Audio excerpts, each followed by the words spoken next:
Assalamualaikum warahmatullahi wabarakatuh. Bismillahirrahmanirrahim. Alhamdulillahi rabbil alamin. Wa afdalus salati wa atamut taslimi ala sayyidina Muhammadin wa ala alihi wa sahbihi ajma'in. Rabbi shrah li sadri wa yassir li amri wahlul 'uqdatam min lisani yafqahu qawli. Subhanaka la ilma lana illa ma 'allamtana innaka antal alimul hakim. Allahumma akhrijna min zulumatil wahmi wa akrimna binuril fahmi waftah alaina bima'rifatil ilmi wa sahhil akhlaqana bil hilm waj'alna mimman yastami'una al-qawla fayattabi'una ahsanah.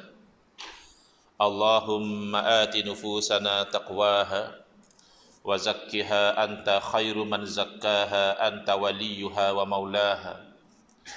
Allahumma arinal haqqa haqqan warzuqna ittiba'ah wa arinal batila batilan warzuqna ijtinabah. Allahumma anfa'na bima 'allamtana wa 'allimna ma yanfa'una wa zidna ilman wa huda. Amma ba'd. Alhamdulillah, muslimin muslimat, hadirin hadirat yang saya hormati. InsyaAllah pada pagi ini kita akan menyambung pengajian kuliah subuh bulanan hari Sabtu yang ketiga anjuran Masjid Al-Khairiyah Keramat AU3 menggunakan kitab Kekeliruan Umat. Inilah jawapannya susunan Al-Fadil Ustaz Mahathir bin Haji Jul hafizahullah ta'ala wa nafa'ana bihi wa bi'ulumihi fid daraini amin. Kita sampai ke muka surat 227 ya, yang mana bertitik tolak dari subtopik yang kedua di muka surat 224, iaitu pahala doa, pahala bacaan Al-Quran, pahala tahlil dan juga pahala sedekah kepada orang mati. Adakah sampai? Jawapannya, ke semua yang disebutkan itu, iaitu doa, bacaan Al-Quran, tahlil dan sedekah, pahalanya itu boleh sampai kepada si mati. Berdasarkan dalil-dalil yang kita telah sebutkan semalam, iaitu ayat suci Al-Quran. Allah Ta'ala berfirman dalam suratul Hasyr ayat 10, walladzina ja'u min ba'dihim yaquluna rabbana ighfir lana wa li ikhwanina alladzina sabaquna bil iman. Dalam ayat ini Allah Ta'ala menceritakan perbuatan orang-orang mukmin yang mana yang datang kemudian, yang hidup kemudian berdoa memohon keampunan dosa untuk diri mereka dan untuk saudara-saudara mereka yang telah meninggal dunia. Demikian dalam hadis Nabi sallallahu alaihi wasallam, baginda mengajarkan doa yang perlu dibaca untuk orang yang telah meninggal dunia. Antaranya Nabi SAW berdoa, Allahumma ighfir lahu warhamhu wa'fu anhu. Ya Allah, ampunkanlah bagi si mati ini, rahmatkan dia dan maafkan dia.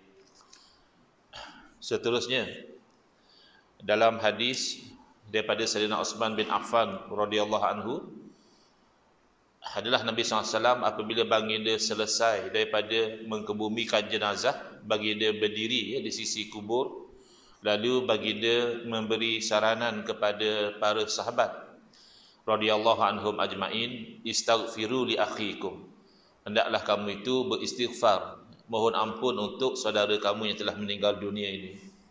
Wasalu lahu tasbit, dan berdoalah kepada Allah untuk si mati itu mendapat ketetapan dalam keimanan. Fa innahul ana yus'alu, kerana si mati itu sekarang sedang disoal, sedang ditanya oleh para malaikat. Kemudian seterusnya, ini jelas tentang sedekah. Seorang lelaki bertanya kepada Nabi SAW, wahai Rasulullah, sesungguhnya ibu saya telah meninggal dunia. Adakah memberi manfaat kepada ibu saya sekiranya saya itu bersedekah bagi pihaknya? Lalu Nabi SAW menjawab, na'am, ya, memberi manfaat. Baik, sekarang kita pergi kepada persoalan dan jawapan.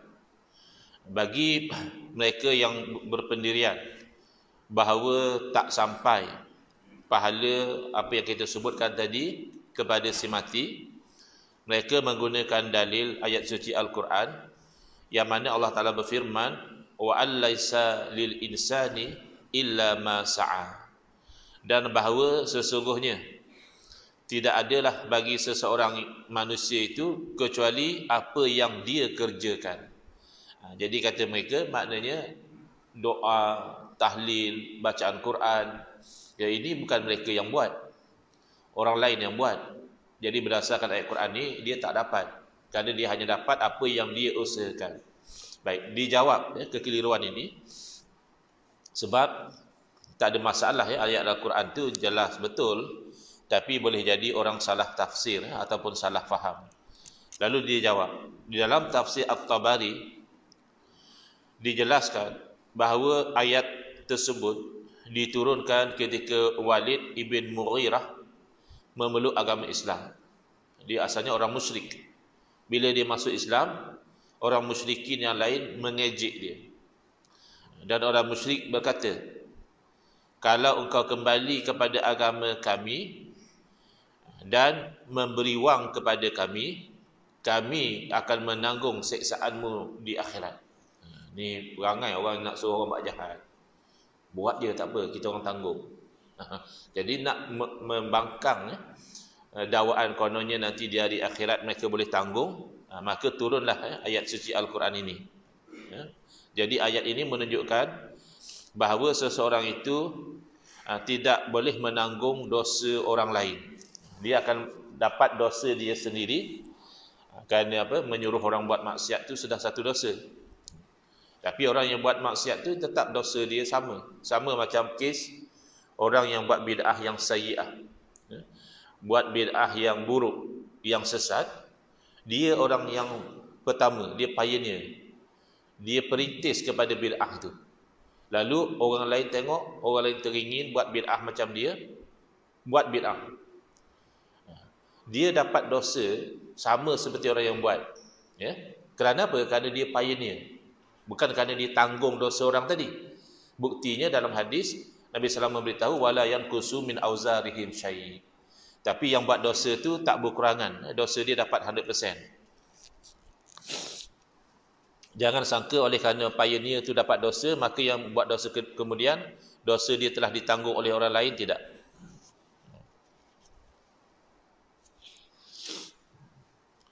Seseorang itu akan mendapat balasan atas apa yang telah dia kerjakannya.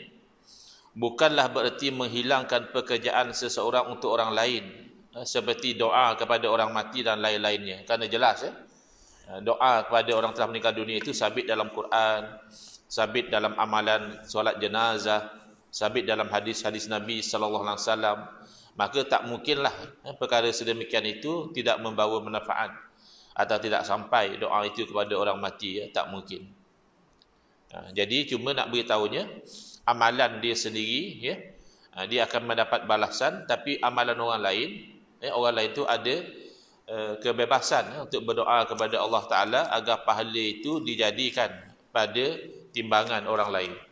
Nanti kita akan lihat huraiannya. Dalam tafsir At-Tabari juga dijelaskan daripada sahabat, iaitu Sayyidina Abdullah bin Abbas radhiyallahu anhuma, bahawa ayat tersebut dari segi hukumnya telah dimansuh.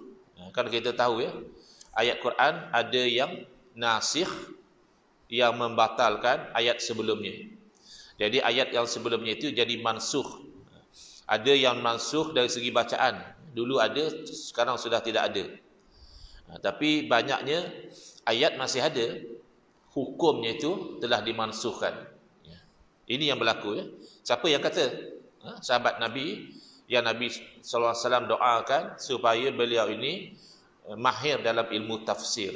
Nabi doakan kepada Sayyidina Abdullah bin Abbas radhiyallahu anhuma, Allahumma faqihhu fid din wa allimhu at-ta'wil. Ya Allah, berilah beliau ni faham dalam urusan agama dan ajar kepada dia takwil, yakni tafsir. Jadi Sayyidina Abdullah bin Abbas radhiyallahu anhu ni adalah rujukan utama umat Islam dalam bab tafsir.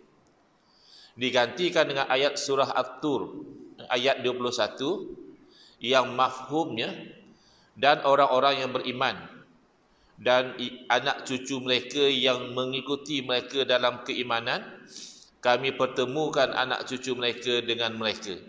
Jadi asalkan sama-sama beriman lah. Kalau anak cucu kafir, na'udzubillah, itu tak dapat lah. Tapi kalau sama-sama beriman, maka Allah Ta'ala memasukkan anak-anak kecil itu ke syurga kerana kebaikan orang tua. Ataupun hatta anak-anak yang sudah baligh juga boleh mendapat pengampunan daripada Allah dengan sebab kesolehan orang tua mereka. Ayat tersebut juga bermaksud perbuatan baik yang dia lakukan sendiri memberi manfaat kepada dia. Begitu juga perbuatan baik yang dilakukan orang lain untuknya, yang bukan perbuatannya sendiri juga memberi manfaat kepadanya dengan fadlun, yakni kurniaan dan kemurahan daripada Allah Subhanahu Wa Taala. Sebagai contoh, solat jenazah, ia bukanlah amal perbuatan yang dilakukan oleh mayat, jelaslah ya. Mana pula mayat nak solat jenazah diri dia sendiri. Itu yang kadang-kadang orang bergurau, tapi bergurau pun pedas juga, kata dia selama hidup tu tak pernah datang masjid, ya. Datang-datang terus duduk depan. Memang duduk depan lah, dah meninggal, depan pada imam lagi, ya. Jadi memang solat jenazah itu dilakukan oleh orang lain, tetapi si mayit mendapat manfaat daripada solat tersebut. Kalau nak kata langsung tak boleh dapat manfaat daripada amalan orang lain, tak betul. Begitu juga doa Rasulullah SAW untuk orang lain. Cuma ini tak berapa direct lah dengan isu, sebab isunya mereka kata tak sampai kepada orang mati. Ini Nabi SAW doakan kepada Sayyidina Allah bin Abbas radhiyallahu anhuma ketika Sayyidina Allah bin Abbas masih hidup. Allahumma alimhul hikmata wa ta'wilal kitab. Ya Allah, ajarkanlah kepada beliau hikmah dan juga mentakwil Al-Quran, yakni mentafsir Al-Quran. Yang penting boleh seorang itu memberi manfaat kepada orang lain melalui doa, bacaan dan sebagainya. Yang kedua, kenapa mereka menolak bahawa pahala bacaan Quran, doa dan sebagainya itu sampai kepada orang meninggal dunia, bersandarkan kepada hadis Nabi sallallahu alaihi wasallam yang mana baginda bersabda, "Idza mata ibnu Adama in qata'a amaluhu illa min thalathin." Apabila meninggal dunia satu orang anak Adam, maka terputuslah amalannya kecuali daripada 3. Sedekatin jariyatin, sedekah yang jariah. Sedekah ni ada pelbagai jenis, ya. Ada yang one off, ya, kita belanja orang makan misalnya, dapat pahala sedekah, ya, kita bagi pakaian dan sebagainya. Tetapi ada sedekah yang jariah, iaitu misalnya orang tu membina masjid, bina sekolah, bina hospital, bina jalan raya dan seumpama dengannya. Maka walaupun dia telah meninggal dunia, orang masih ambil manfaat dari sedekah dia, maka pahala tetap berjalan daripada amalan dia walaupun dia telah meninggal dunia. Atau ilmu, dulu masih hidup dia mengajar, menyampaikan ilmu kepada orang ramai, lalu orang mengambil manfaat dari ilmu dia, ya, mengajar baca Quran ke, ya, dengan sebab dia mengajar baca Quran, ramai yang budak-budak kampung situ, taman situ pandai baca Quran, ya, dia mengajar sembahyang. Sebab dia mengajar sembahyang, ramai yang sembahyangnya elok, sah dan sebagainya. Lalu walaupun dia telah meninggal dunia, kan orang masih baca Quran, orang masih lagi solat dan sebagainya, lalu dia dapat pahala. Au waladin salihin yad'u lahu, ataupun dia itu dapat anak dan anak dia itu didik jadi orang soleh, maka anak yang soleh ini mendoakan baginya, itu masih lagi dianggap seperti amalan dia yang berpanjangan. Jadi kata mereka, tak adalah lain daripada 3 ni, mana boleh, ya. Kalau masih hidup dia buat sedekah jariah, ya. Kalau dia dulu mengajar ilmu, ya. Kalau ataupun dia ada anak yang soleh yang mendoakan untuk dia. Tapi macam kita ni doa, tahlil, baca Quran untuk dia, itu tak dapat. Itu dia punya kaitannya. Lalu dia jawab, ni kadang-kadang nak memahami ni benda satu huruf saja, dia make the difference. Kat sini domir hu tu makna dia, ataupun nya. Idza mata ibnu adama in qata'a amaluhu. Apabila meninggal dunia seorang anak Adam, maka terputuslah amalannya. Jadi amalan siapa yang terputus? Amalan semati. Adapun amalan orang lain, orang yang masih hidup, untuk dia tidak terputus. Sebab yang disebut dalam hadis ni amalan dia. Sebab dia maklumlah, katalah masa dia hidup dia rajin solat sunat, dah mati tak ada lagi solat sunat, terputuslah. Masa hidup rajin baca Quran, dah meninggal dunia dah tak ada lagi baca Quran, dah terputus. Cuma nak bagi tahu ada amalan yang dibuat ketika hidup, manfaatnya itu berpanjangan. Selepas meninggal dunia, maka amalan itu pahalanya masih berjalan. Itu saja. Bukan nak bagi tahu amalan orang lain. Cuba lihat ya. Dijawab. Hadis ini bermaksud apabila seseorang meninggal dunia, segala amalannya, amalan dia sendiri, terputus kecuali 3 perkara yang disebutkan di dalam hadis, kerana 3 perkara tersebut adalah daripada usahanya sendiri, usaha si mati itu. Adapun amalan orang yang masih hidup sentiasa berkekalan. Oleh itu tidak ada larangan orang yang masih hidup dan beramal lalu menghadiahkan pahala amalannya kepada orang yang telah meninggal dunia itu. Ini satu sudut ya. Dari satu sudut yang lain, ada juga sebahagian ulama mengatakan orang sedekah pahala dan sebagainya kepada dia tu sebenarnya daripada kesan amalan dia. Sebab masa dia hidup dia tu orang baik. Bila orang baik, tergerak hati orang nak buat baik kepada dia. Cuba masa dia hidup dia orang jahat, suka menyakiti orang, suka curi harta benda orang, suka pukul orang, tak ada orang nak sedekah pahala untuk dia. Orang pun lega dah meninggal lah orang ni, aman sikit taman ni misalnya begitu. Tapi kalau dia baik, orang mendoakan. Jadi seolah-olah masih lagi amaluhu, masih lagi kebaikan itu daripada amalan dia. Baik. Tapi ini jawapan yang disebutkan di sini adalah membezakan amaluhu, amalan dia, ia terputus kecuali dari 3, tapi amalu ghairihi, amalan orang lain masih berterusan. Al-Imam Suyuti rahimahullah taala menyebutkan di dalam nazamnya 10 amalan. Nazam ni maknanya disusun dalam bentuk syair. Ada sebahagian kitab-kitab agama yang ringkas, dia memang susun dalam bentuk syair. Jadi senang untuk mereka itu hafal. Untuk mereka lah, untuk kita syair lagi tak faham. Yang tak syair pun kadang-kadang susah juga nak faham. Baik. 10 amalan yang pahalanya sampai kepada seseorang walaupun selepas kematiannya. Jadi walaupun dalam hadis itu disebut 3, tapi ada amalan-amalan yang sebenarnya cirinya sama. Cirinya maksudnya apa? Amalan dibuat masih hidup, tapi manfaat diperolehi berpanjangan. Jadi oleh itu tetap juga pahalanya diperolehi walaupun selepas kematian, iaitu ilmu yang disebar luaskan, iaitu memang ada dalam hadis. Yang kedua, doa daripada anak keturunan, itu juga ada dalam hadis. Yang ketiga, dalam hadis tak sebut, tapi kan sama, pokok yang ditanam. Masa dia hidup dia tanam pokok, lepas dia meninggal, pokok masih ada. Orang masih ambil buah, orang masih makan, orang masih berteduh dan sebagainya. Maka dia masih dapat pahala. Sedekah jariah, itu telah disebutkan dalam hadis. Al-Quran yang diwakafkan. Ribat, tempat pengajian yang seperti sekolah yang dibina. Ataupun perigi yang digali. Ini ceritanya ketika orang ambil faedah daripada air perigi lah. Dia bila digali perigi, orang dapat air, atau sungai yang dibuat, atau saliran lah, dia buat, orang dapat siram tanaman, aliran tanaman dengan air. Rumah untuk musafir. Kadang-kadang orang musafir ni dia nak berehat, tapi nak sewa tempat duit tak cukup. Muncullah ada orang wakaf buat rumah. Siapa musafir dia kata boleh duduk situ nak mandi, nak rehat dan sebagainya. So kalau dia dah meninggal dunia pun masih dimanfaatkan. Dan menyediakan tempat untuk berzikir.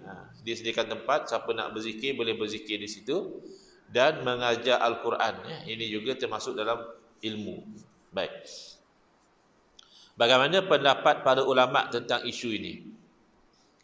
Disebutkan dalam kitab Fathul Mu'in pada hamish i'anatut talibin, wa tanfa'u mayitan min warithin wa ghairihi sadaqatun anhu. Memberi manfaat kepada orang mati amalan yang dibuat oleh waris dia atau oleh orang lain. Waris buat amalan tu pun dia dapat pahala, orang lain buat pun dapat. Apa dia? Sedekah bagi pihak dia. Wa minha waqfun li mushafin wa ghairihi. Antara sedekah ini boleh juga dalam bentuk wakaf Al-Quran dan lainnya. Kalau nak wakaf kitab-kitab agama pun boleh. Misalnya orang nak mengajar kitab tauhid, ya. Lalu satu orang datang, tak apa, kitab saya wakafkan. Itu juga termasuk, ya. Wa bina'u masjidin, ataupun buat masjid, ini jelaslah. Wa hafru bi'rin, menggali perigi. Wa gharsu syajarin, menanam pokok, minhu, bagi pihaknya. Fi hayatihi, ketika dia masih hidup, au min ghairihi anhu ba'da mautihi, ataupun dilakukan oleh orang lain bagi pihaknya selepas dia telah meninggal dunia. Wa du'ain lahu ijma'an, dan doa bagi orang mati itu secara ijma' itu memberi manfaat kepada dia. Jadi ada golongan yang suka langgar ijma', ya. Sebab doa tu jelas dalam Quran ada sebut, dalam solat jenazah kita baca, dalam hadis Nabi SAW mendoakan orang mati. Baik. Habis itu Imam Syafi'i kata tak sampai. Cuba lihat, ya, muka surat 231. Perbincangan riwayat yang mengatakan Al-Imam Syafi'i rahimahullah ta'ala berpendapat hadiah pahala tidak sampai kepada si mati. Memang ada riwayat yang mengatakan bahawa Imam Syafi'i rahimahullah ta'ala berpendirian bahawa hadiah pahala tidak sampai kepada si mati, yakni pahala bacaan Al-Quran. Tetapi ia adalah apabila bacaan itu pertama tidak dibaca di hadapan mayat, maknanya tak dibaca berhampiran dengan si mati. Kalau baca berhampiran si mati itu ada pendirian yang berbeza. Atau tidak didoakan setelah membacanya, baca saja tapi tidak didoakan. Sebab itu kalau kita perasan majlis-majlis tahlil dan sebagainya, yang memimpin majlis tu kalau dia biasalah, dia pasti akan sebut Allahumma ausil thawaba ma qara'nahu minal Quran dan seterusnya. Ya Allah, sampaikanlah pahala apa yang kami baca Quran, selawat dan sebagainya itu kepada orang yang telah meninggal dunia. Kerana itu berpegang dengan huraian daripada riwayat daripada Imam Syafi'i rahimahullah ta'ala bahawa kalau didoakan maka itu sampai. Cuba lihat, ya. Kalam Imam Syafi'i ini elok difahami oleh ulama-ulama Syafi'iyah, ya, ulama dalam mazhab Syafi'i sendiri. Imam Zakaria Al-Ansari rahimahullah ta'ala menerangkan, inna masyhural madhhabi ay fi tilawatil Qur'ani mahmulun ala ma idza qara'a la bihadratil mayyiti walam yanwi thawaba lahu au nawahu walam yad'u. Sesungguhnya, kata beliau, kata Imam Zakaria Al-Ansari, pendapat yang masyhur dalam mazhab Syafi'i mengenai bacaan Al-Quran, kita pun kena faham, ya. Maknanya masih ada ruang mazhab lain kata sampai. Cuma riwayat yang masyhur dalam mazhab Syafi'i mengenai bacaan Al-Quran yang dikatakan tidak sampai kepada si mati itu bila? Pertama adalah apabila dibaca tidak ketika mayat berada di dalam majlis. Maknanya tak dibaca di sisi mayat. Kalau dibaca di sisi mayat itu disunatkan, kata Imam Syafi'i. Bahkan kalau ikut pendapat Imam Syafi'i rahimahullah ta'ala, kalau dapat khatam Al-Quran di sisi mayat itu pun lebih baik lagi. Jadi tak timbul isu Imam Syafi'i tak bagi baca Al-Quran, ya. Cuma ada riwayat kalau dibaca bagi pihak si mati tak sampai. Tak sampai itu bila? Pertama, kalau tidak dibaca di sisi mayat, dan yang kedua, jika tidak diniatkan hadiah pahala kepadanya. Hanya dia baca saja tapi tidak ada niat hadiah kepada, maka tak dapatlah. Atau diniatkan pahala bacaan tetapi dia tidak mendoakan. Kalau dia mendoakan maka sampai, ya. Allah Taala berfirman, ud'uni astajib lakum. Doa kepada saya, nescaya saya akan perkenankan doa kamu. Al-Imam Syafi'i rahimahullah taala sendiri pernah menziarahi makam Al-Imam Laith bin Sa'ad rahimahullah. Kemudian beliau membaca Al-Quran sebagaimana yang tersebut di dalam Az-Zakhirah At-Thaminah. Wa qad tawatara anna Syafi'iyya zara Laitha bin Sa'din wa athna khairan. Telah tawatur, maknanya telah sampai melalui riwayat yang ramai, ya. Ramai orang meriwayatkan bahawa Imam Syafi'i rahimahullah taala menziarahi makam Imam Laits bin Sa'ad wa asna khaira. Lalu Imam Syafi'i memuji, menceritakan kebaikan. Ini antara adab kita dengan orang mati, ya. Kita ceritakan kebaikan-kebaikan dia. Jangan diungkit lagi lah, ya. Keburukan-keburukan dia itu, sebab kita tak tahu barangkali telah diampunkan, ya, oleh Allah Subhanahu Wa Taala. Jadi kita cerita kebaikan dia. Wa qara'a indahu khatmatan, dan Imam Syafi'i membaca Al-Quran dengan satu khatam. Kita Allah tu pun setakat sebelah kali, lepas tu kita panah lah, ya. Wa qala arju an taduma, lalu Imam Syafi'i berkata, aku berharap moga-moga amalan aku ni berkekalan. Wa kana al-amru kadzalika, lalu begitulah yang berlaku. Imam Syafi'i sering menziarahi dan membaca Al-Quran di sisi makam Imam Laits bin Sa'ad.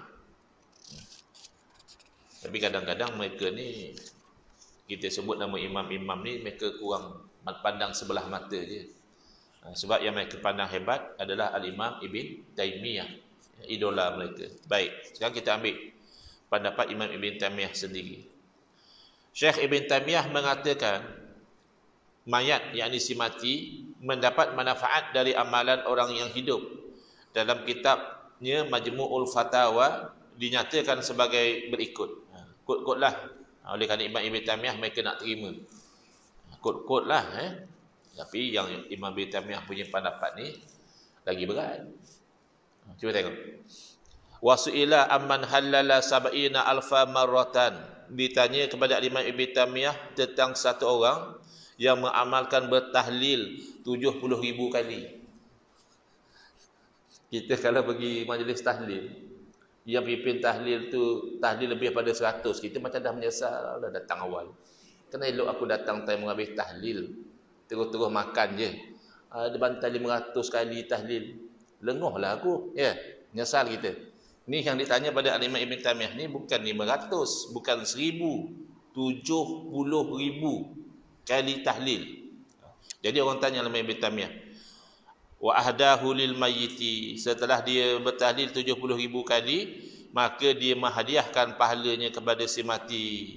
Yakunu bara'atan lil mayyiti minan nar, lalu itu menjadi satu kelepasan bagi orang meninggal dunia itu daripada api neraka. Hadithun sahihun amla. Jadi cerita tentang amalan tahlil 70,000 kali ni dalam setengah tarikat memang ada, ya, 70,000 hadiah pada siapa, ya. Ni hadis sahih ke tak sahih? Orang tanya begitu, ya. Lalu dia jawab apa? Wa idza halala al-insanu wa ahdahu ila al-mayyiti yasilu ilahi sawabuhu amla. Belum lagi, ini masih lagi soalan. Apabila bertahlil seseorang itu lalu menghadiahkan pahalanya kepada si mati, adakah sampai pahala tersebut kepada si mati ataupun tidak? Ini masih soalan lagi. Fa ajaba, lalu Al-Imam Ibn Taymiyah menjawab, idza halala al-insanu hakadha sab'una alfan au aqal. Apabila seorang itu bertahlil seperti ini, yakni 70,000 kali atau kurang, au aksar atau lebih, mana Imam Ibn Taymiyah tak ikatlah dengan 70,000 tu. Kalau 70,000 ya, kalau kurang daripada 70,000 pun ia juga, ya, kalau lebih pada 70,000 pun ya, ia juga, ya, begitu. Wa ahudiyat ilaihi, dan dihadiahkan pahalanya kepada si mati. Tengok jawapan dia. Nafa'ahu Allahu bidzalika. Nescaya Allah Taala memberi manfaat kepadanya dengan amalan tersebut. Kepadanya itu kepada si mati. Walaisa hadza hadithan sahihan wala dha'ifa wallahu a'lam. Tapi bukanlah amalan ini daripada hadis yang sahih atau hadis yang dhaif pun tak ada, kata Imam bin Taimiyah. Tapi kan tahlil itu kan pada pahala. Bila dihadiahkan kepada si mati, ia beri manfaat kepada dia. Tapi bukan diambil daripada hadis, ya. Setengah mereka sekarang ni tak mau dia. Mesti dalil khusus, kata dia. Tak ada pun dalil khusus Nabi suruh tahlil 70,000. Kita masih berpayung dengan dalil umum bahawa tahlil itu termasuk dalam zikir. Zikir itu ada pahala. Pahala itu boleh didoakan supaya diberikan kepada si mati, begitu. Kemudian beliau juga, iaitu Al-Imam Ibn Taimiyah, mengatakan bahawa sesiapa percaya bahawa seseorang tidak dapat memperolehi manfaat selain daripada amal dan usahanya sendiri. Kalau ada orang dia kata lain daripada amalan sendiri tak dapat manfaat, maka dia menyalahi ijma' pada ulama. Al-Imam Ibn Taimiyah mengatakan orang yang berpandangan demikian telah melanggar ijma' ulama. Lalu beliau kemudiannya menyenaraikan 21 hujjah tentang bolehnya orang lain mendapat manfaat daripada amalan orang lain kepadanya. Jadi moga-moga dengan kisah ni peminat kepada Al-Imam Ibn Taimiyah dia mahu berlapang dada membuka fikiran tentang isu ini. SOP-nya berhenti 10 minit lepas daripada syuruk. Syuruk 8 minit lah. Lagi 4 minit. Di dalam kitab Hukumus Syariah Al-Islamiyah fi Ma'tam Al-Arba'in, hukum syarak tentang Ma'tam pada 40 hari, dinyatakan pendapat Syekh Ibn Taimiyah dalam perkara ini dengan katanya, As-sahihu annal mayyita yantafi'u bi jami'il ibadatil badaniyati minas salati was saumi wal qiraati kama yantafi'u bil ibadatil maliyati minas sadaqati wa nahwiha wa kama law du'iya lahu wastughfira lahu. Jadi pendirian Al-Imam Ibn Taimiyah, kata beliau, pendapat yang kuat hujahnya, yang sahih adalah si mati mengambil manfaat dengan segala jenis ibadah yang dilakukan dengan tubuh badan. Sebab ada orang kata kalau ibadah dalam bentuk harta, yang tu boleh. Macam kita sedekah bagi pihak si mati, tu bolehlah dapat pahala pada si mati. Tapi kalau ibadah yang kita buat dengan tubuh badan kita seperti solat, puasa, ya yang tu tak sampai kepada si mati. Ada orang yang membeza-bezakan. Kalau ibadah dengan harta sampai. Kalau ibadah dengan tubuh badan tu tak jadi. Maka Al-Imam Ibn Taimiyah mengatakan pendapat yang kuat adalah semua jenis ibadah yang dilakukan oleh tubuh badan seperti solat, puasa, baca Al-Quran dapat manfaat kepada si mati. Sebagaimana si mati juga mendapat manfaat dengan ibadah dalam bentuk harta daripada sedekah dan seumpamanya. Sebagaimana kalau didoakan baginya. Kan doa tu memang dituntut untuk kita doa pada si mati, atau kita mohon ampun kepada Allah untuk si mati, itu kan sepakat dituntut dalam agama. Maka demikianlah ibadah yang lain juga kalau dilakukan untuk si mati memberi manfaat kepada dia. Ini pendirian siapa? Pendirian Al-Imam Ibn Taimiyah.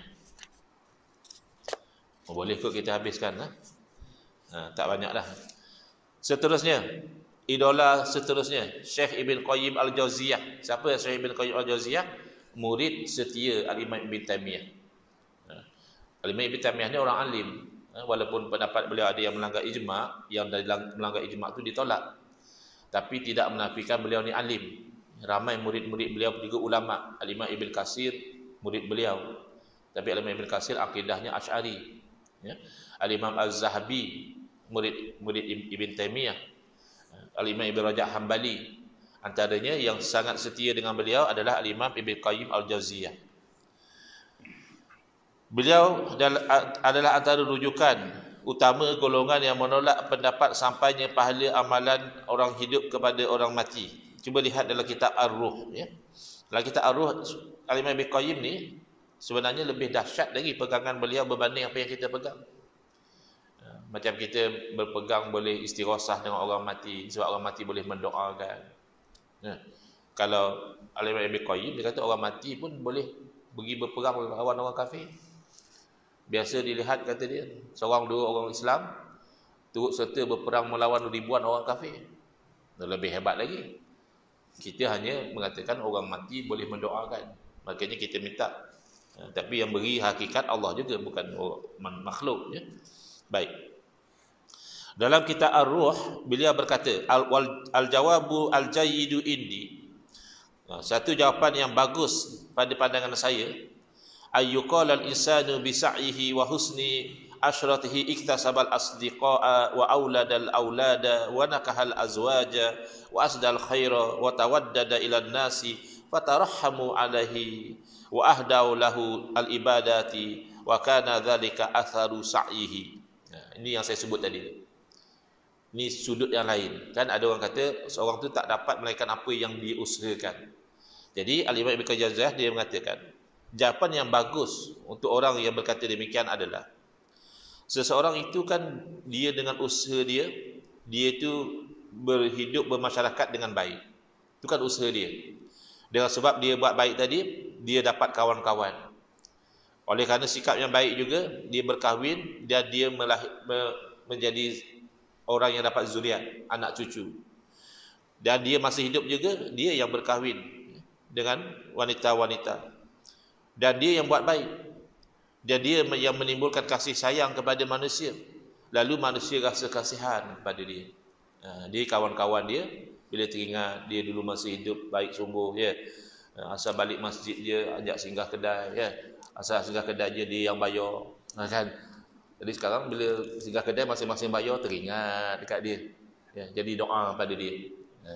Jadi ada Al-Imam Ibn Qayyim Al-Jauziyah, maka itu sebenarnya kesan daripada amalan dia.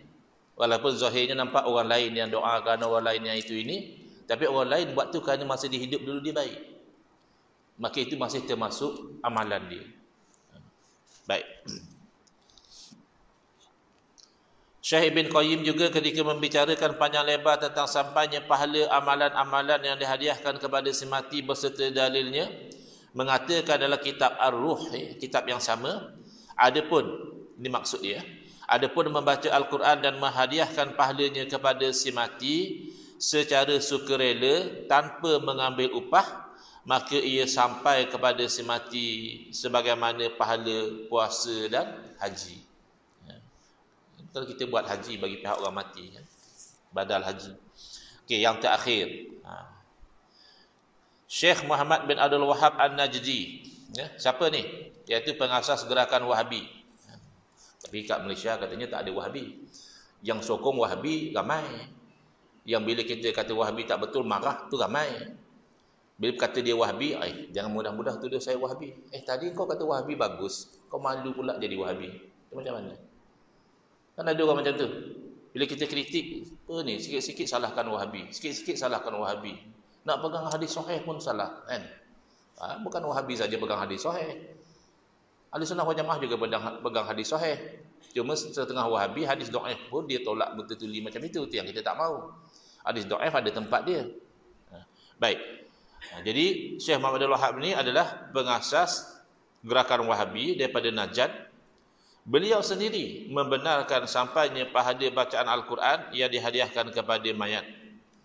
Beliau membawa beberapa riwayat hadis tentang pahala bacaan Al-Quran yang dihadiahkan kepada mayat sampai kepadanya dalam kitab beliau Ahkam Tamannil Maut. Wallahu alam. InsyaAllah dalam kuliah yang akan datang kita akan masuk ke bab yang baru, iaitu berkaitan dengan kuburan, ya.